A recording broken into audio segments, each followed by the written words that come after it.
porque assim é o corpo de Cristo, a gente compartilha do que tem recebido, recebe do que o outro tem recebido também, e todos nós somos então edificados. Amém? Vamos ficar de pé, vamos ter um tempinho de oração antes da gente começar. Vamos orar. Pai, obrigado, Deus, por essa noite.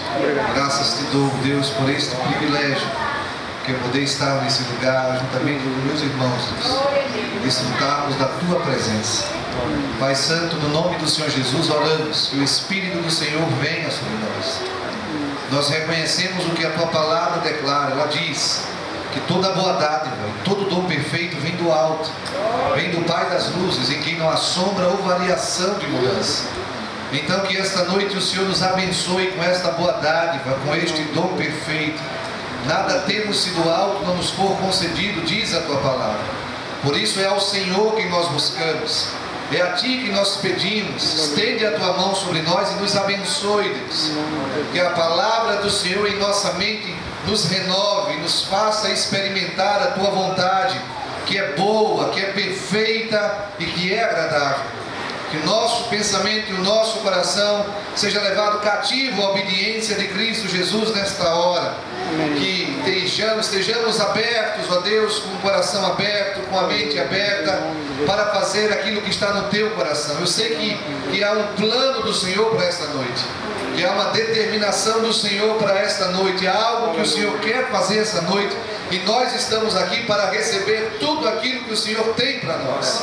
Nós não permitiremos que nada seja perdido, não permitiremos que a distração, não permitiremos, ó Deus, que a ansiedade ou preocupação, ou seja lá o que for, Deus, nos roube do que o Senhor tem reservado para nós nessa noite. Estamos aqui como teus servos, queremos adorar o teu santo nome, e ser ministrados pelo teu Espírito, e ouvir a tua voz, e deixar-se ser levado a Deus para a direção que a tua palavra apontar. Nós nos colocamos em teu serviço, somos teus servos, ó Deus. Não há absolutamente nada, Deus, que se compare ao Senhor. Tu és o nosso dono, tu és o nosso rei, tu és o soberano, Deus, e fazer a tua vontade é a nossa vontade. Glorificar ao teu santo nome, Deus, é o nosso prazer. E assim seja, Deus. Que o teu nome seja glorificado, que o teu nome seja exaltado, que o teu nome seja honrado nesta noite. Te pedimos isso, Deus, em nome do Senhor Jesus. Amém. Amém. Você estava só assim, mas você toca mesmo? Você sabe uma música que diz assim: Jesus te entronizamos, declaramos que és Deus. Sabe? Olha, você não sabe, não, olha. Vocês conhecem a música? Jesus te entronizamos. Quem conhece? Conhece? Fique de pé ainda. Mesmo que ela não acompanhe a gente aqui, eu senti desejo de declararmos isso essa noite. Feche seus olhos. Amém. Jesus te entronizamos, declaramos que és rei, tu estás no meio de nós, te exaltamos com louvores. Jesus te entronizamos, declaramos que és rei, tu estás no meio de nós, te exaltamos com louvores, a ti fazemos um trono de louvores, a ti fazemos um trono de louvores, a ti fazemos um trono de louvores. Oh, vem Jesus e toma o teu lugar. Você pode repetir isso? A ti fazemos? A ti fazemos um trono de louvor,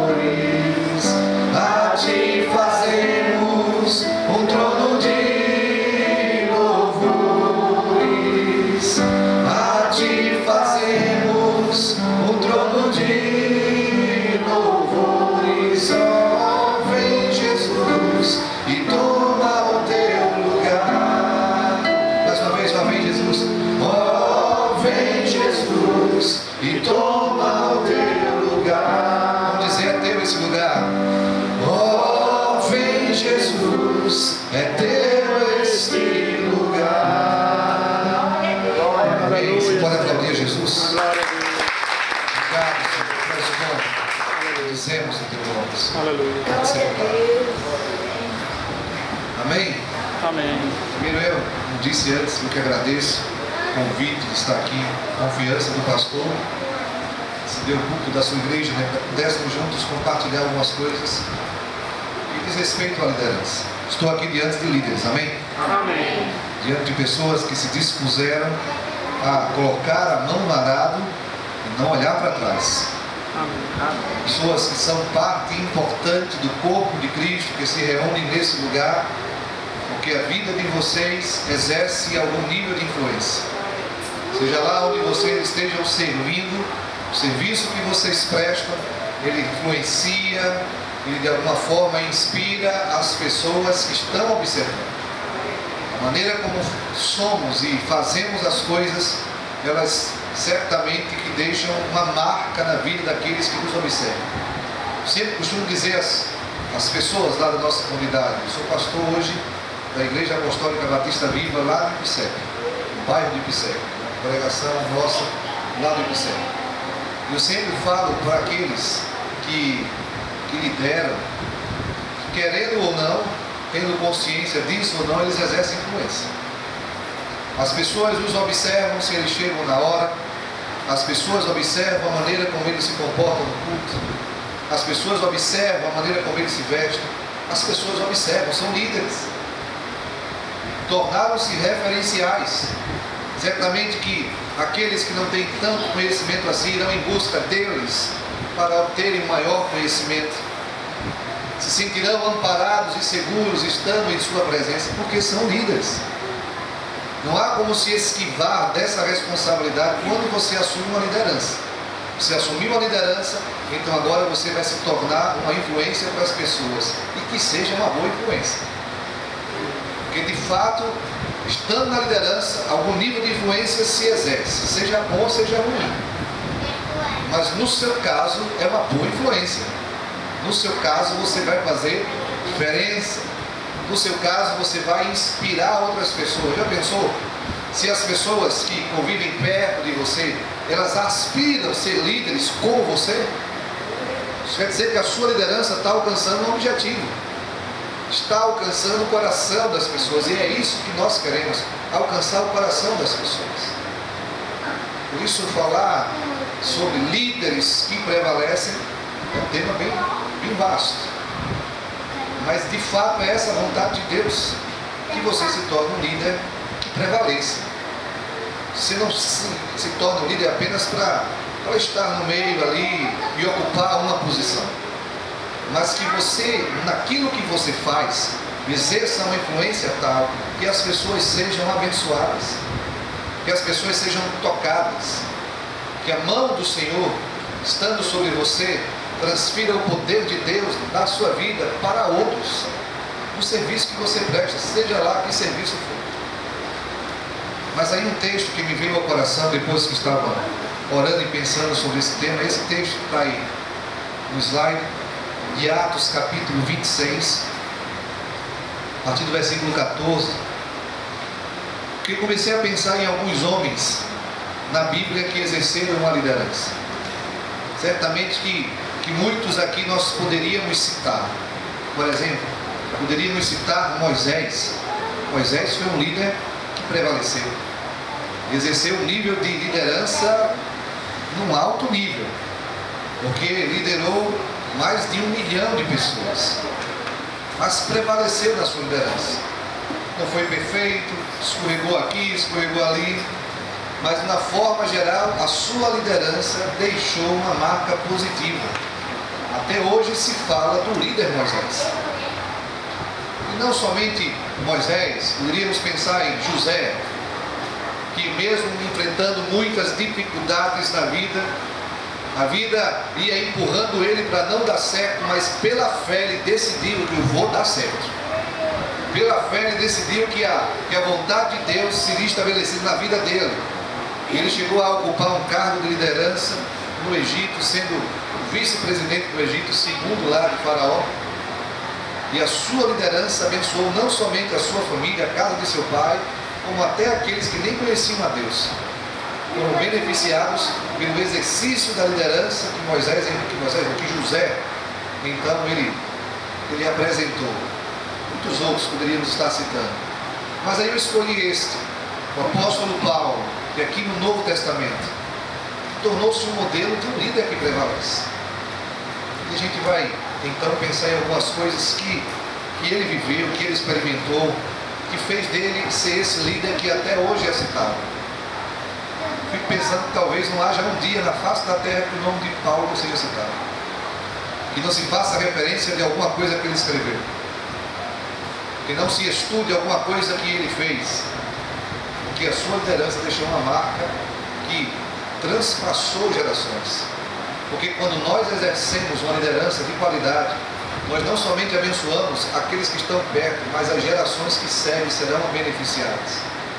Porque quando exercemos uma liderança para Deus, os frutos que nós produzimos não são frutos que perecem, são frutos para a eternidade. Não para em nós, vai de nós, e outras gerações vão sendo alcançadas e abençoadas com aquilo que nós fizemos, com o exemplo que nós deixamos, com o serviço que nós prestamos. E Paulo foi um desses líderes. Então, vamos ler aqui um pouco da história da conversão dele. A partir do versículo 14 de Atos 26 diz: E caindo todos nós por terra, ouvi uma voz que me falava em língua hebraica: Saulo, Saulo, por que me persegues? Dura coisa é recalcitrares contra os aguilhões. Então eu perguntei: Quem és tu, Senhor? Ao que o Senhor respondeu: Eu sou Jesus, a quem tu persegues. Mas levanta-te e firma-te sobre os teus pés, porque por isto te apareci, para te constituir ministro e testemunha, tanto das coisas que me viste, como daquelas das quais te aparecerei ainda, livrando-te do povo e dos gentios, para os quais eu te envio, para lhe abrires os olhos e os converteres das trevas para a luz, e da potestade de Satanás para Deus, a fim de que recebam a eles a remissão dos pecados e a herança entre os que são santificados pela fé em mim.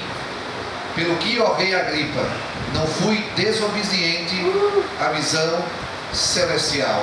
Só até aí, precisamos continuar.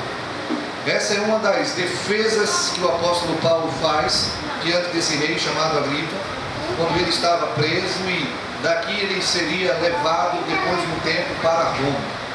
Estava preso e já fazia bastante tempo que ele já estava convertido, já tinha desenvolvido os trabalhos, já tinha andado por muitas regiões, já tinham feito muitas viagens.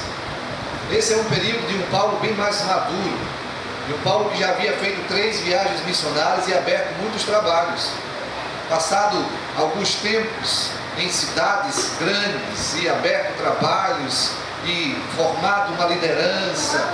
Enfim, assim foi a vida de Paulo. Quando o apóstolo Paulo descreve essa experiência, parece que esta experiência estava bem viva em seu coração.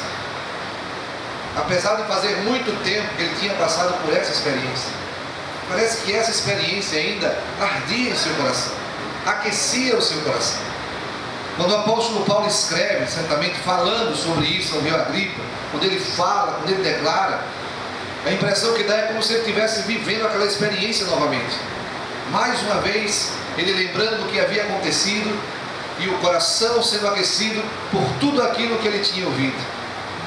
Começa a história de um líder que prevalece. Toda a história de um líder que prevalece é uma história marcada por um encontro profundo e pessoal com a pessoa de Jesus Cristo. Um líder cristão, estamos falando aqui de uma liderança cristã. Estamos falando de qualquer nível de liderança. Estamos falando de uma liderança cristã. É impossível que alguém como líder cristão, exerça uma liderança que produza resultados se não tiver uma experiência marcante com Jesus. Se não tiver uma experiência profunda com Jesus. Se não tiver uma comunhão tão intensa que entenda quem é Jesus, que conheça quem é Jesus. A história de Paulo como líder começa nesse dia em que a vida dele foi marcada por esta experiência pessoal que ele teve com Jesus. Experiência tão profunda que anos depois, falando dela, ele falava como se tivesse acontecido ontem. Nós servimos a Cristo. E se servimos a Ele, precisamos ter experiências que marquem a nossa vida e a nossa história com Ele. Às vezes, o que acontece, e esse é um perigo na liderança, é que as pessoas, elas imaturas e muitas vezes com uma experiência muito superficial com Cristo, são colocadas em lugares de influência. E ninguém pode dar aquilo que não tem. Ninguém pode oferecer alguma coisa que não lhe foi dado. Paulo começou a dar aquilo que ele tinha, da experiência que ele passou com Cristo. Jesus disse: você vai ser minha testemunha, você vai falar do que eu estou te dizendo agora e das outras vezes que eu vou aparecer para você ainda. A vida de Paulo foi uma vida marcada de experiências com Jesus. A liderança dele era uma liderança norteada por tudo que Jesus falava para ele. Ele desde cedo aprendeu que liderar era servir. E esse serviço prestado às pessoas precisava da orientação e da aprovação daquele que era o cabeça, do Senhor da sua vida. Ele não ia fazer o que ele queria, não ia fazer o que desce na telha e imaginar, hoje eu vou ver o que é que eu vou fazer. Não, eu faço o que o meu Senhor manda. Eu faço o que Ele determina. Eu sigo na direção da visão que Ele colocou no meu coração. Paulo chega anos, décadas depois da sua conversão, dizendo ao rei Agripa: em nada eu fui desobediente à visão celestial. Deus comunicou para mim uma visão. Eu sabia exatamente o que tinha que fazer. E a partir de então a minha vida foi sendo desenvolvida e planejada por esta visão que eu recebi da parte de Deus. Você é um líder que prevalece. Tem uma coisa interessante nessa experiência do apóstolo Paulo, porque Paulo não via o êxito, o sucesso como uma coisa que ele ia alcançar. Na verdade, para o apóstolo Paulo, o êxito, o sucesso era uma jornada. Todos os dias ele tinha que prevalecer. Todos os dias ele tinha que ter sucesso. Todos os dias ele precisava dar certo. Não é, eu vou dar certo quando eu chegar lá. Eu vou dar certo quando eu abrir aquele trabalho. Eu vou dar certo quando a igreja começar a funcionar. Não, eu tenho que dar certo hoje. A visão que Deus me deu tem que dar certo hoje. O que é que hoje eu tenho que fazer para que esta visão que Deus colocou no meu coração se cumpra? Então isso me faz prevalecer. Para Paulo, o sucesso, o êxito não era um lugar a alcançar, um ponto a atingir, mas era a jornada do dia a dia. Observando essa experiência dele, a gente chega a uma conclusão, que quando se fala em sucesso, quando se fala em êxito, em alguém que prevalece, primeiro é alguém que conhece o propósito para a sua vida. Qual é o propósito de Deus para a sua vida? Você tem que conhecer. Porque você vai dar certo no lugar que Deus te colocar. Mas você pode ter muita boa vontade. Você pode ser uma pessoa muito prestativa, mas se você estiver num lugar em que Deus não te colocou, não dá certo. O lugar que Deus te colocar vai ser um lugar onde você vai usar os dons e os talentos que Deus te deu. Vai ser um lugar onde você, com alegria, vai estar servindo a Deus. E um lugar onde você vai produzir frutos para Deus. Porque você sabe qual é o propósito para a sua vida. Paulo iniciou um trabalho de liderança sabendo o que é que Deus queria para ele. As palavras do próprio Jesus no dia da sua conversão já dirigiam Paulo para uma direção. Qual é o propósito de Deus para você? Você já perguntou isso? Você está exatamente onde Deus quer que você esteja? Essa é uma pergunta que nós precisamos fazer e responder para a gente mesmo. Porque disso depende o êxito. Disso depende o fato de eu prevalecer ou não. Conhecer o propósito de Deus para a minha vida. Crescer para atingir o mais alto potencial que eu possa. Deus quer usar você e quer usar você na plenitude do que você pode dar, e não apenas em parte. Mas isso exige um trabalho de crescimento. O apóstolo Paulo, em momento algum, parou de crescer. Mas por final a gente vai falar um pouco disso. Em momento nenhum ele achou que já estava no topo. Agora cheguei no máximo. Não tem mais para onde ir. Quem geralmente põe-se nesse patamar deixou de entender qual é o seu chamado. Então conhecer qual é o propósito que Deus tem para a minha vida e crescer, desenvolver a minha vida para que eu alcance esse propósito e dar o máximo de mim para que esse propósito seja alcançado. E a partir de então, você começar a plantar a semente da vida de outras pessoas. Eu sei qual é o meu propósito. Preste atenção, o propósito de Deus para a vida de um crente, seja ele aonde for, sempre vai envolver outras pessoas. Sempre vai envolver o lançar semente sobre a vida de alguém. Alguém vai ser beneficiado com esse serviço que você vai prestar. E parece que essa ideia estava muito clara na mente do apóstolo Paulo. Eu sei qual é o propósito para a minha vida. Eu vou agora correr atrás para crescer, para desenvolver. Deus vai me ajudar, Deus vai me abençoar. Enquanto eu me determino para crescer, enquanto eu me determino para fazer a sua vontade, Ele vai me ajudando, Ele vai me dando capacidade, Ele vai abrindo a minha mente, Ele vai me dando força, ousadia para que eu continue fazendo. E certamente que enquanto eu faço, não somente eu sou abençoado, mas outros serão abençoados com isso. Vou deixar um legado naquilo que eu vou fazer. Uma vez eu estava ouvindo uma pessoa falando para líderes, e essa pessoa dizendo que tinha visto um projeto de vida. Que preste atenção, liderança cristã é um projeto de vida. Liderança cristã não é um projeto de igreja, é um projeto de vida. Que na igreja você desenvolve também. Mas como líder cristão, você é líder em qualquer lugar, aonde você estiver. Porque sabendo que você é um líder, as pessoas esperarão de você uma resposta diferente, seja na igreja, seja no mercado, seja na feira, seja no trabalho, seja onde for. É um líder. Então liderança é um projeto de vida. Liderança ela não se limita apenas às paredes do templo. A liderança é pensada, é planejada, é orada, é preparada muito antes. Quando eu estou servindo, isso é o ápice de um planejamento de vida. Mas eu tenho que me pensar, tenho que me imaginar como líder sempre. Porque foi para isso que Deus me chamou. Então eu não posso imaginar que eu só sou líder quando estou na igreja.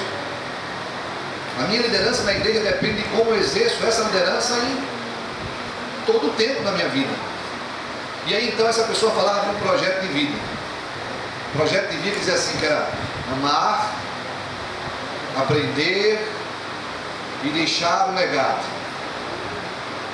Viver, dizia amar, viver, aprender e deixar um legado. Dizia o amar. O amar é os relacionamentos que se mantêm.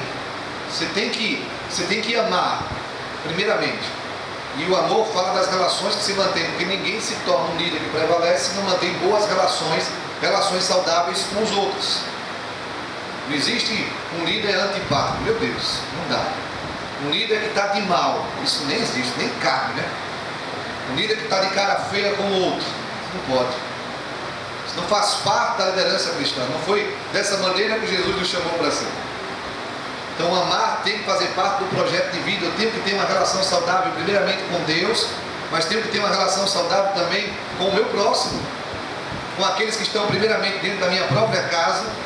Porque se eu não consigo exercer uma boa influência dentro da minha casa, muito menos na igreja. Primeiro nível de liderança, dentro da própria casa. E aí então a igreja. E todas as relações que eu mantiver tem que ser relações saudáveis. Relações onde Deus está presente, que Deus aprova. Isso é o amar. Mas também tem o viver nesse projeto. E o viver dizia: você tem que cuidar bem do seu corpo. Você tem que cuidar bem da sua saúde. Porque é esse corpo que você tem que Deus usa para que outros sejam abençoados. Se você tiver muita vontade de fazer, mas não tiver saúde, não tem jeito. Então tem que cuidar do corpo. O aprender. Procure se aperfeiçoar naquilo que você faz. Sempre tem alguma coisa nova que você pode aprender.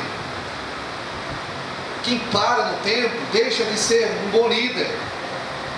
Seja lá o que for que você faça, pode ter certeza que você pode se aperfeiçoar. Você pode fazer melhor. Você pode dar um pouco mais de você. Você vai aprender. E deixar um legado. Um dia, quando você deixar de ser esse líder, que alguém continue o que você começou. Que alguém que conviveu com você se sinta tão inspirado que na sua ausência ela possa, essa pessoa, continuar o que você começou. E veja se não foi exatamente assim que o apóstolo Paulo viveu. Cuidou bem, na medida do possível, da sua própria saúde, manteve relações saudáveis, estava em todo o tempo buscando conhecer cada vez mais e se preparar para exercer o seu serviço, e deixou um legado. Deixou Timóteo, deixou Tito e outros que talvez a Bíblia nem citou, mas que certamente foram incendiados em seus corações pelo testemunho, pela vida, pelo serviço que o apóstolo Paulo, ele então executou. Então há muito mais de Deus para cada um de nós. Há muito mais de Deus para cada um de vocês. Mas nada começa que tenha êxito se não começar com uma experiência pessoal profunda com Jesus, que comunique ao nosso coração uma visão da parte de Deus. Deus tem uma visão para a sua vida. Diga aí ao irmão que está ao seu lado: Deus tem uma visão para a sua vida. Agora pergunta assim: você já sabe qual é a visão de Deus para você? Você já sabe o que é que você tem que fazer? Toda jornada que dá certo é uma jornada que começa com uma visão. Alguém que colocou na mente o que tem para fazer, o que quer alcançar, pronto, sai de baixo. Essa pessoa vai se esforçar, vai fazer, vai querer. E vocês devem conhecer aí a Ford, nessa indústria automobilística mundial. O jovem que começou essa indústria, ele começou desde pequeno. Gostava de trabalhar com mecânica e consertar coisas. E sempre foi pensando que poderia ir mais além. Errou muitas vezes, mas não deixou que o sonho de ter uma empresa que construísse carros fosse abortado. Se esforçou e alcançou o seu sonho. E hoje o seu sonho está andando pelas ruas.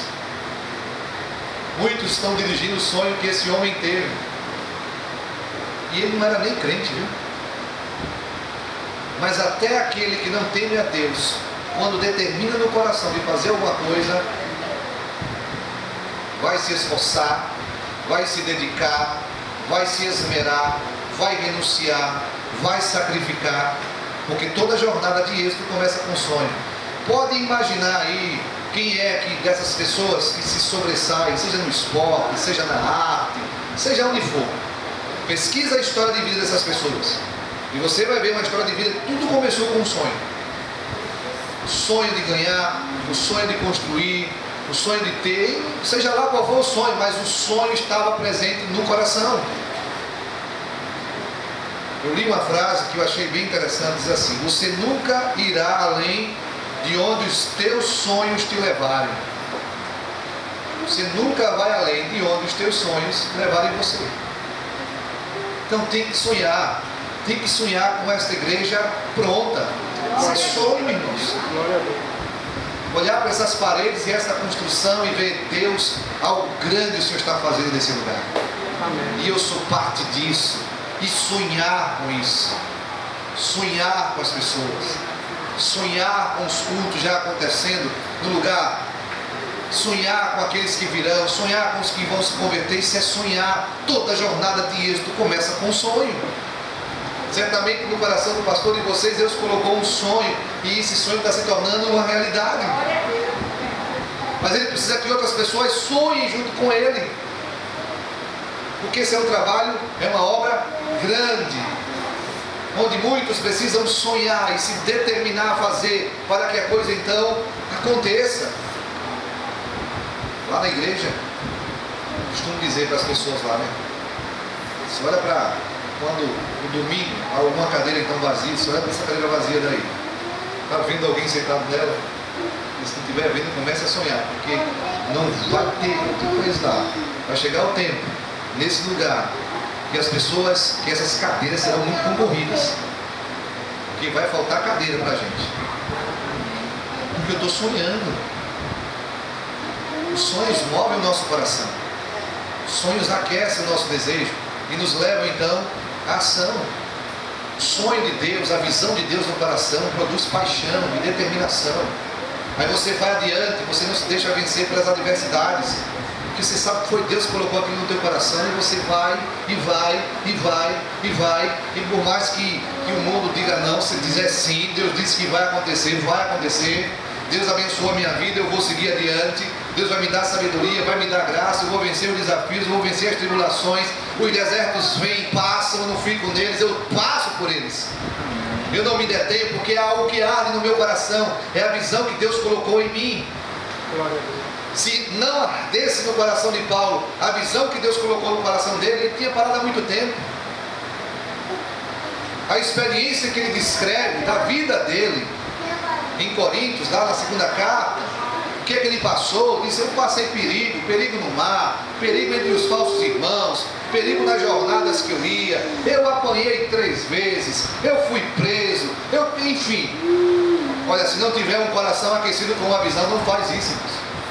Não faz. Na primeira dificuldade, pula fora. Mas pula mesmo. Não tem jeito. Qualquer coisa serve para tirar você da rota quando o sonho de Deus não está no seu coração. Aí você reclama se está muito quente, você reclama que está quente, se está muito frio, você reclama que está muito frio.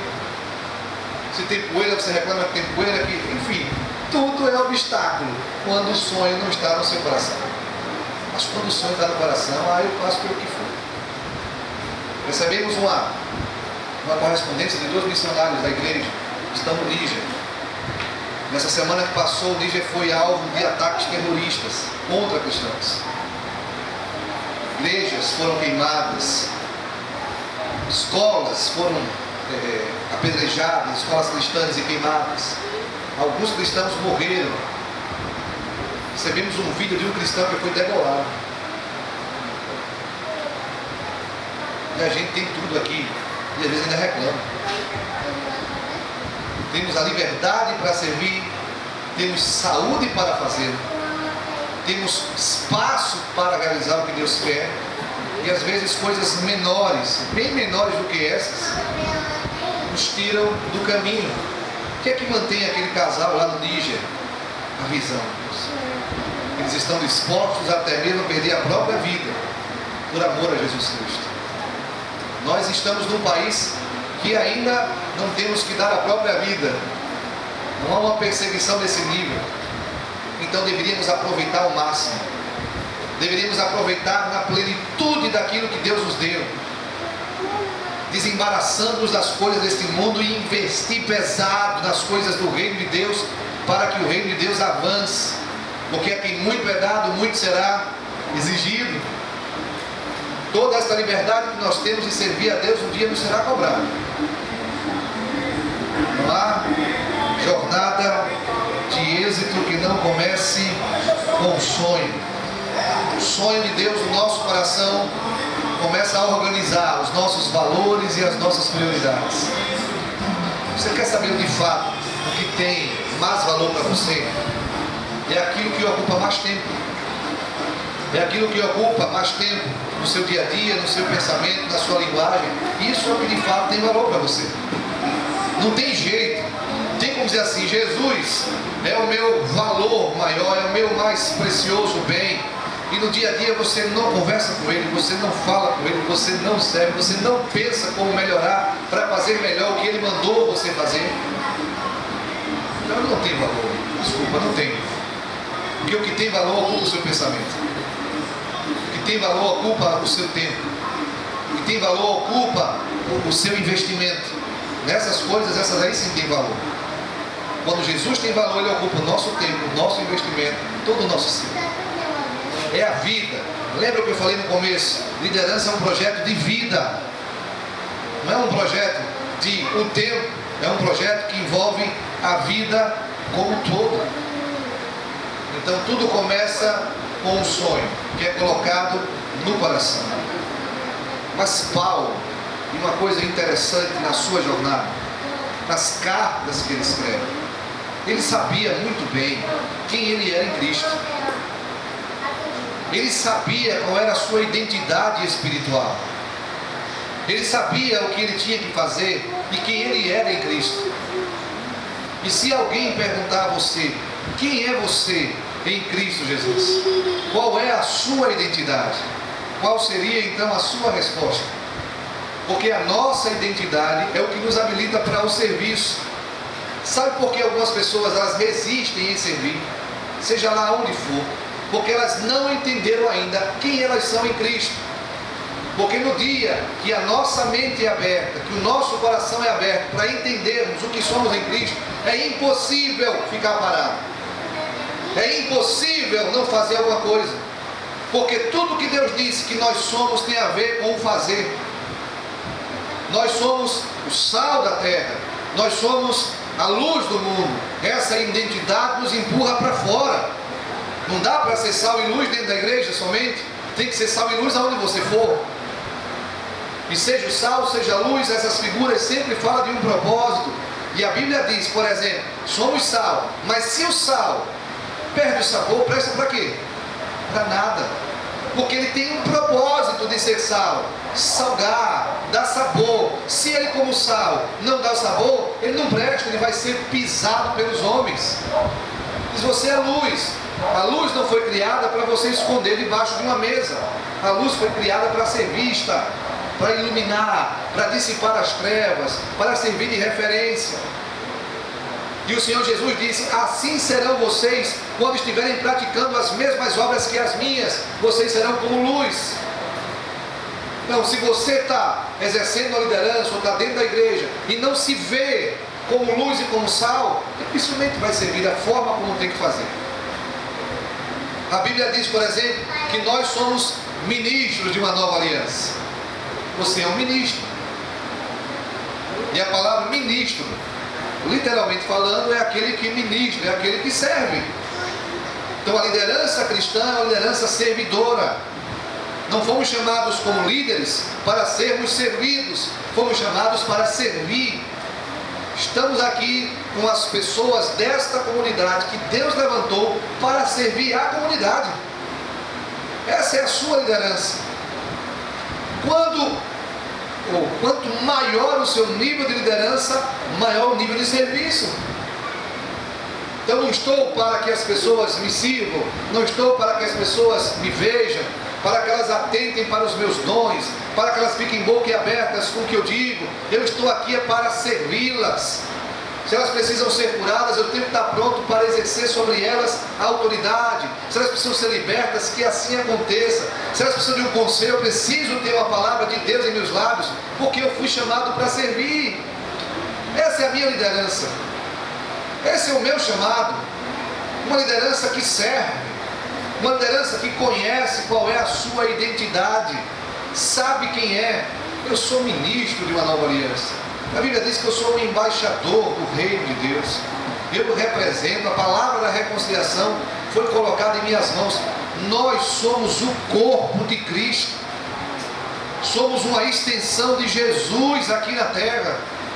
Então, aonde eu estou, eu tenho que representá-lo. Aonde eu estou, as minhas palavras precisam estar alinhadas, afinadas com a dele. O que eu fizer tem que ter a aprovação dele, seja no exercício da liderança ou não. Não há jornada de êxito de quem se sobressaia, de quem prevalece, quando não se conhece a identidade que se tem em Cristo Jesus.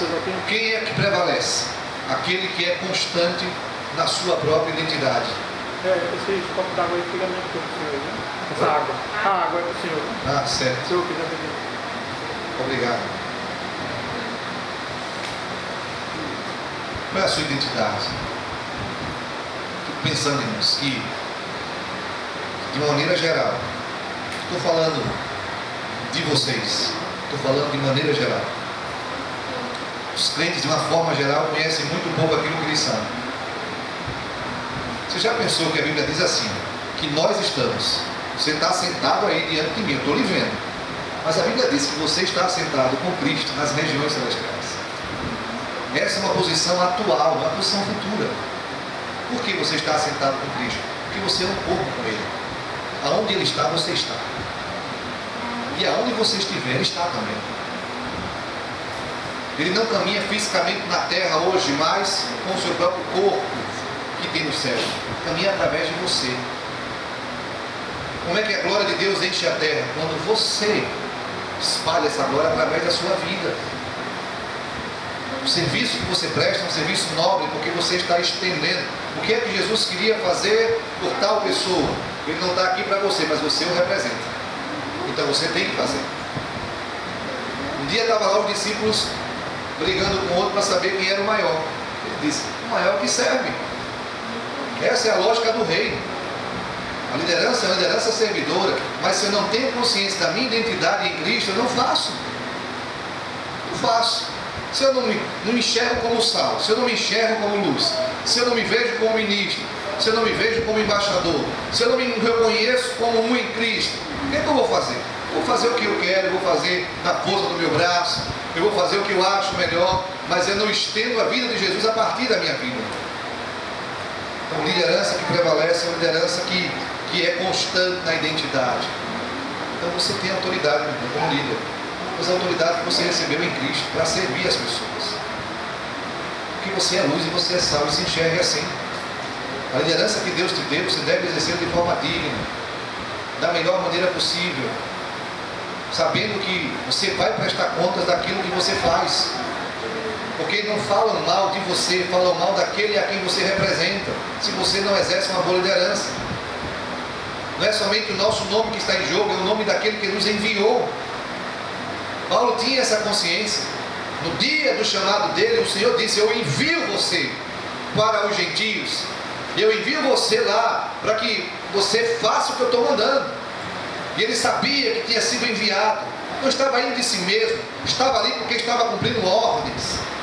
Fazia com alegria, porque amava ao seu Senhor. Mas sabia, eu fui enviado, eu o represento. Chegava ao ponto de dizer, eu esmurro o meu próprio corpo, para que tendo pregado a outros, eu não venha a ser achado reprovado, eu não seja desqualificado. Um líder tem que lutar com todas as forças para não ser achado desqualificado, para não perder a confiança daqueles a quem ele lidera, que o seu exemplo possa de fato arrebanhar o coração das pessoas, que o seu ensino tenha autoridade pela santidade com que vive. Ele tem uma identidade em Cristo e ele deixa claro quem ele é, a quem ele pertence e por quem ele foi enviado. E quem convive com ele sabe, porque as suas palavras, a sua linguagem, o seu pensamento, o seu comportamento deixa claro isso. Não precisa você dizer para ninguém que você é luz. Se você de fato, com a identidade que você tem, manifesta essa vida de quem é luz, alguém vai reconhecer isso. Não precisa você sair daí dizendo que eu sou ministro. Aqueles a quem você serve, se você serve com essa identidade, reconhecerá isso. O reino de Deus jamais foi, jamais será um reino de imposição. Você não impõe a autoridade às pessoas pelo cargo que você ocupa. Você conquista a autoridade por aquilo que você é em Cristo. É a sua identidade que faz você ter autoridade. É quem você é que deixa claro para as pessoas a quem você serve. E aí então as pessoas seguem com segurança.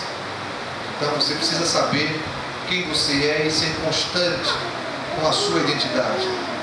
Uma outra coisa que você não pode perder de vista em relação à sua liderança Imagine o seguinte: lá nos céus, uma reunião. Está lá o Pai, o Filho e o Espírito Santo reunidos. Também uma comissão lá dos anjos reunidos para tratar de trabalhos que serão feitos aqui na terra. O que é que você acha que eles trabalhariam lá, que eles tratariam nessa reunião?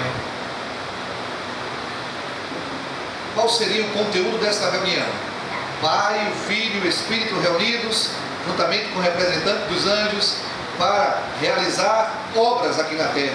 Que obras seriam estas? Que tarefas seriam estas?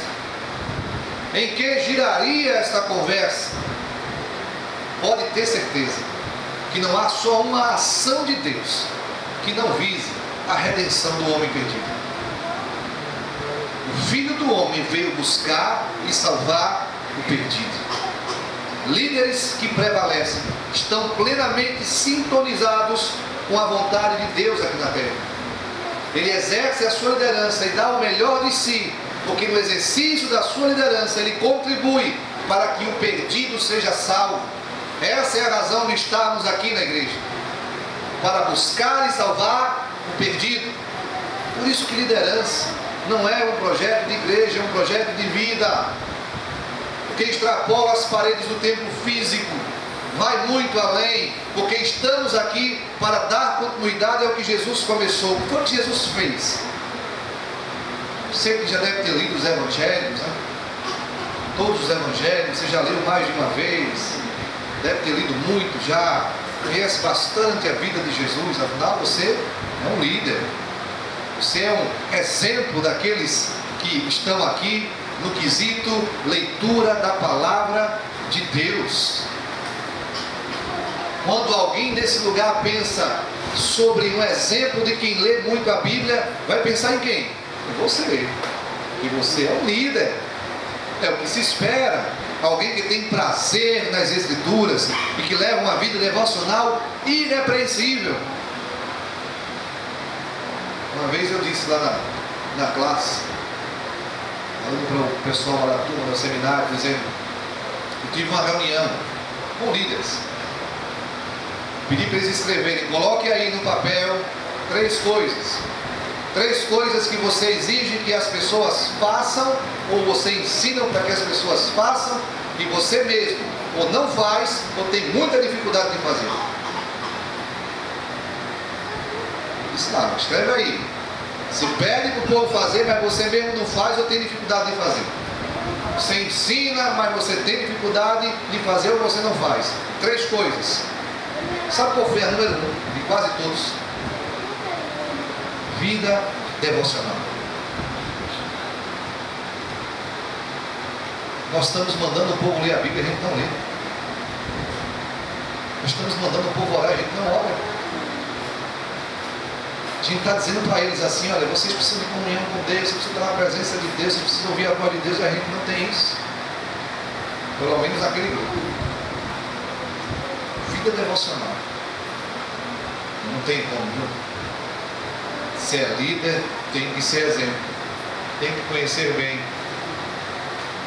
Então, e se tem um texto do Novo Testamento que a gente não pode deixar de lado, são os evangelhos. Porque falam exatamente da vida daquele a quem nós servimos. Jesus disse assim, se vocês crerem em mim, vocês farão as mesmas obras e outras maiores. Como é que eu vou fazer as mesmas obras se eu não o conheço? E como é que eu vou conhecê-lo se eu não ler as Escrituras?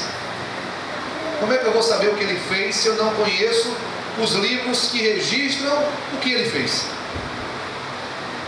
Então os evangelhos têm que ser livro de cabeceira, então você está lendo sempre. Lendo e observando aquele que chamou você e enviou você, para você seguir o modelo e o exemplo. Agora observa o que Jesus fazia, as coisas que ele realizava, e aí você começa a fazer a comparação. O que ele fazia é nisto que eu estou envolvido hoje. O que ele realizava é nisto que eu estou envolvido, que eu estou comprometido.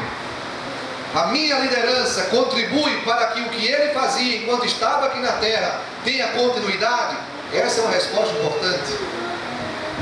Porque se essa resposta não bate, Se não está afinado, é porque você estabeleceu uma agenda para você que não é a agenda dessa reunião dos céus. Você está fazendo coisas que talvez Deus não mandou nem você fazer. Se você não contribui para que o salvo, perdido, seja salvo, então alguma coisa está errada. Porque é nessa direção que toda a igreja tem que se movimentar. Sabe uma coisa que acontece muito? Não é com vocês não, acontece lá fora. Fulano é diácono. Ele acha que pelo fato de ser diácono, ele não precisa mais pregar o evangelho. Ele não precisa mais cuidar das pessoas. Aí ele tem a ideia de que não, pregar o evangelho é para o grupo de evangelismo.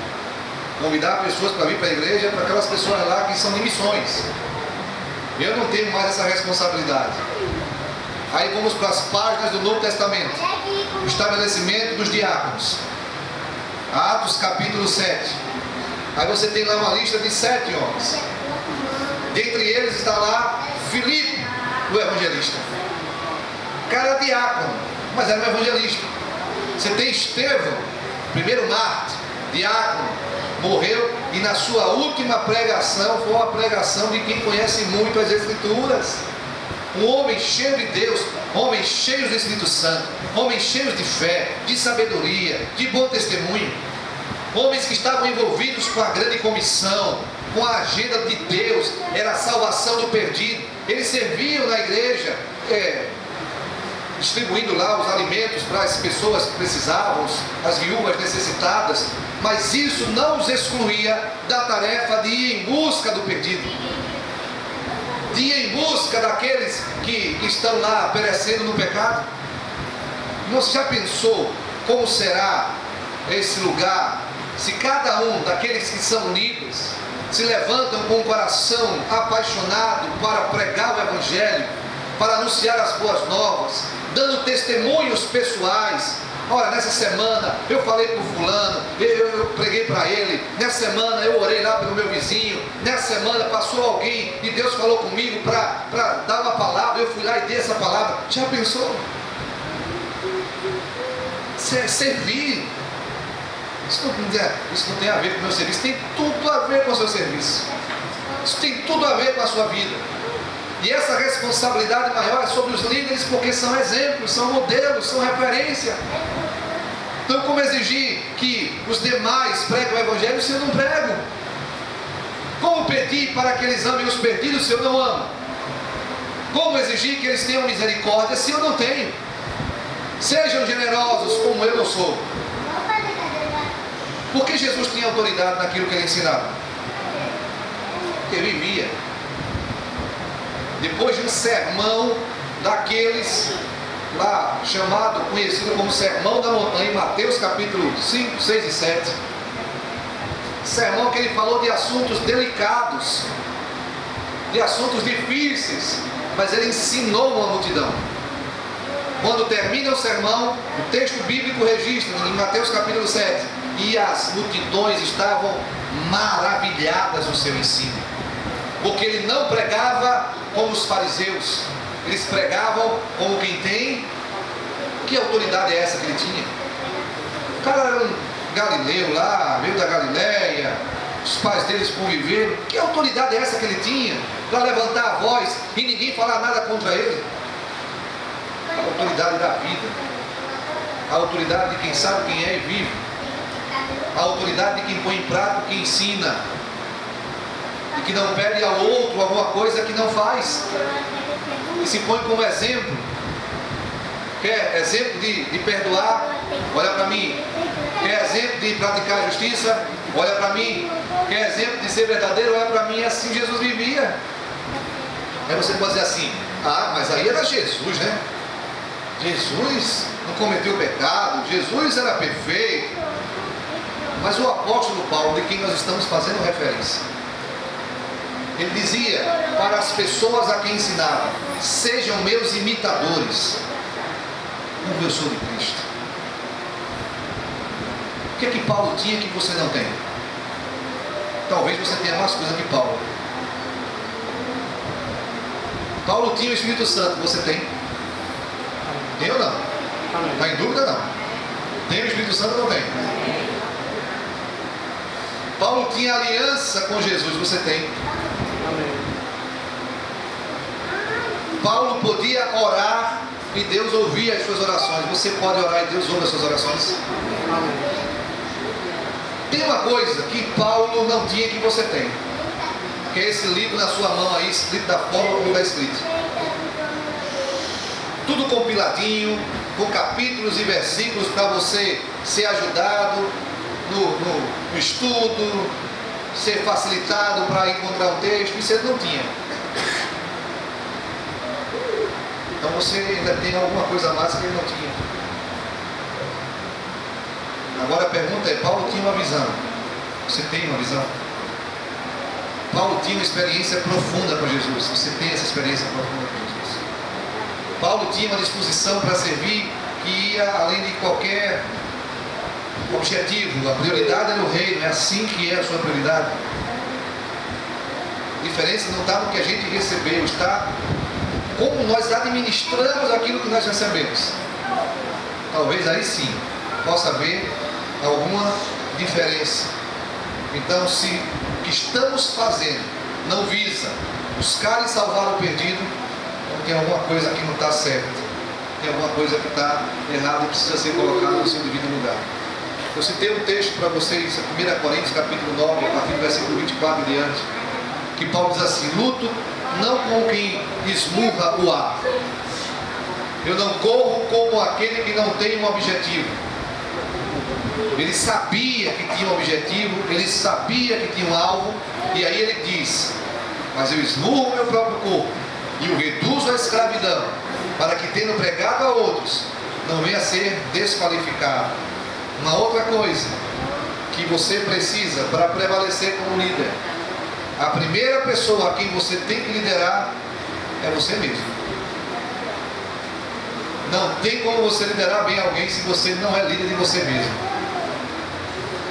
Há pessoas que não conseguem liderar-se a si mesmo e querem exercer liderança com os outros. A vida de um líder é uma vida de autodisciplina. A vida de um líder é a vida de um autogoverno. Ele governa a sua vida, estando submisso ao governo de Deus. Ele controla a sua vida. E eu estava pensando em algumas áreas, por exemplo, que nós precisamos liderar, administrá-las bem. Primeira delas, as emoções. Um líder descompensado é uma tragédia para o rebanho.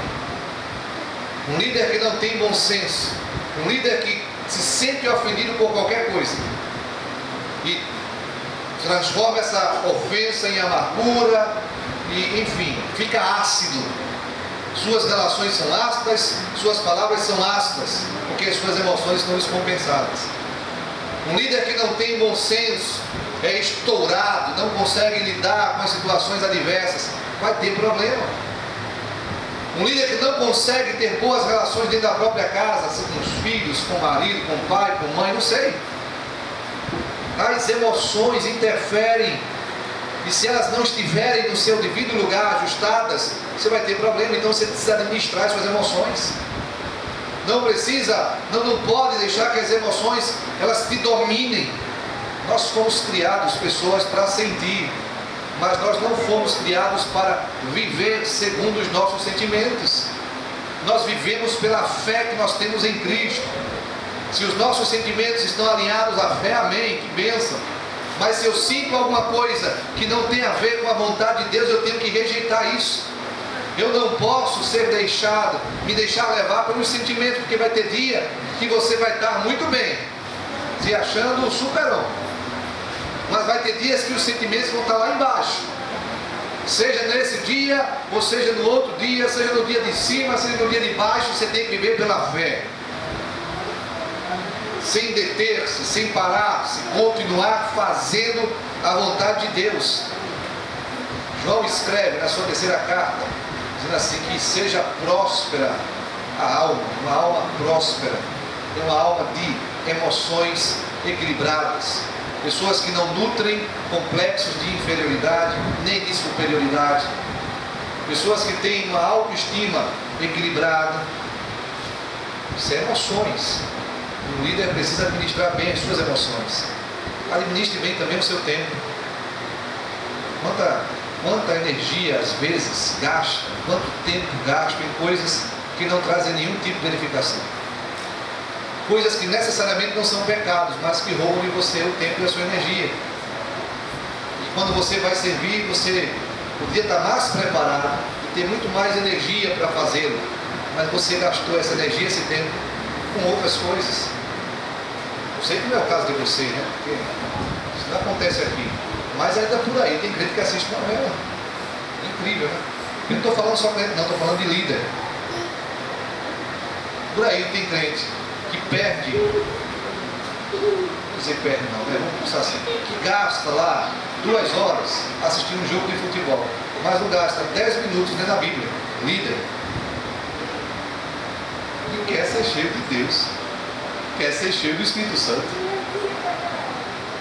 Tem pessoas que dormem mais do que trabalham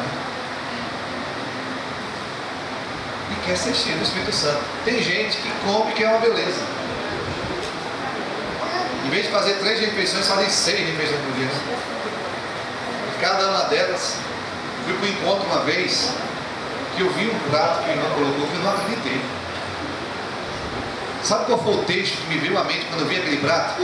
Elevo os meus olhos para os montes. Pronto. Pelo menos eu fui inspirado naquele prato. Eu não acreditei que aquele irmão ia traçar aquele negócio do lado. Mas conseguiu. E depois nós saímos dizendo assim, eu estou sentindo um louco aqui dentro. Peraí, você não tem uma solitária não, você tem uma comunidade dentro de você. Põe para fora essa comunidade. Mas chama para jejuar. Ai, me dá uma dor de cabeça tão grande. Não venha não, eu não posso, porque toda vez que eu jejum dá dor de cabeça. Claro, come que nem. Quando deixa de comer, dá dor de cabeça. Mas quer ser cheio do Espírito Santo. Então, se você não consegue liderar-se a si mesmo, como você vai liderar os outros? Um líder tem que viver sob jejum. Não é só o jejum que, por exemplo, o pastor da igreja estabelece para que a comunidade faça. Você tem a sua própria disciplina de saber que para estar preparado para servir a Deus tem que jejuar.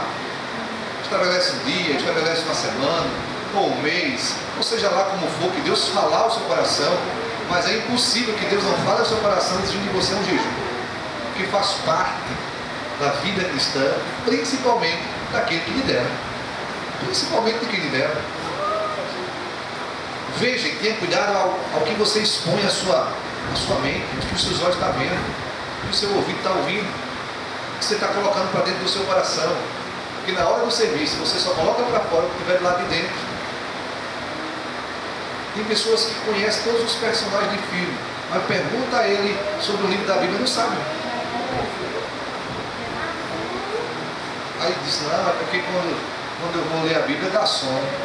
É porque gasta o dia inteiro fazendo outras coisas e o pior tempo que tem dá para Deus, que é quando o corpo está bem cansado.